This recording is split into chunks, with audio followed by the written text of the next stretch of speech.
Премиерот Никола Груевски денеска во посета на Кочанско-Виничкиот регион се сретна со жителите на село Бели по повод пуштање на локалниот пат.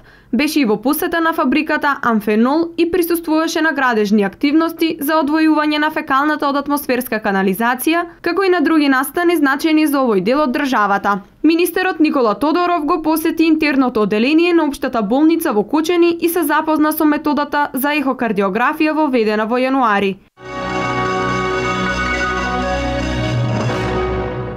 Вице-премиерот за економски прашања Владимир Пешевски оствари средба со жителите на штипската населба Тричешми. Посетата се должеше за решавањето на проблемите на жителите од оваа населба. Па како дел од редовните активности на работа на владата, но и на владачката партија, денеска сум во посета на населбата Тричешми заедно со пратениците од регионот, од Свети Николе, од Пробиштип и од Штип.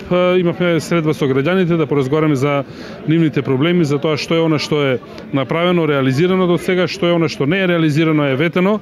На моје задоволство може да видам дека поголемиот дел од работите кои што биле ветени дали од страна на владата или од страна на локалната власт се реализирани, така да немаше некои позначителни забелешки. Поразговаравме за тековната состојба во државата, едноставно упативме едно уверување дека во државата се е во ред, односно дека институциите функционираат нормално и дека за последните политички случувања граѓаните не треба да бидат загрижени, туку едноставно да имаат верба дека институциите на системот ќе се справат со оваа состојба и дека македонците, сите граѓани на Република Македонија и понатаму ќе може да живеат безбедно и да бидат задоволни од она што се случува.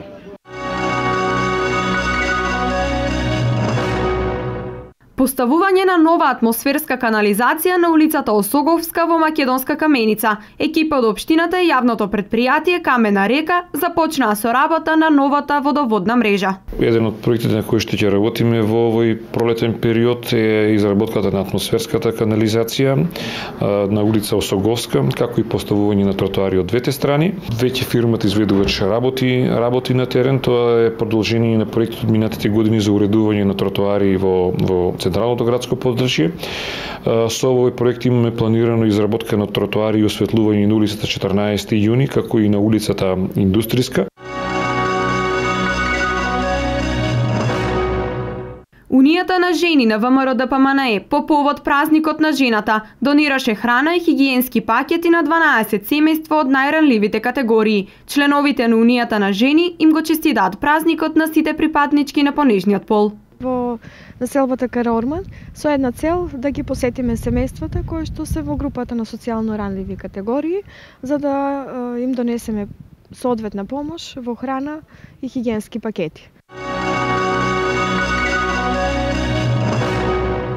Пензионерите од Истокот овој пат со манифестација наречена Зелникот на баба, која ќе се одржи на 20 март на плоштадот во Пробиштип. Со започнувањето на пролетта ќе започнат и активностите на пензионерите. Нас не канат со 5 наши пензионери кои ќе сукат и ќе прават некои наши од нашиот регион јадења старински и кои се интересни и ќе имаме една маса дозволена обезбедена за Штип, а ќе има и од многу здруженија од републиката и од многу други од општините и се тоа ќе биде на голема манифестација на плоштадот со музика, со песни и таму исто има хуманитарен карактер. Тоа нашите жени или односно сите групи што ќе дојдат, што ќе припремуваат, тоа се продава таму и парите се собираат хуманитарно.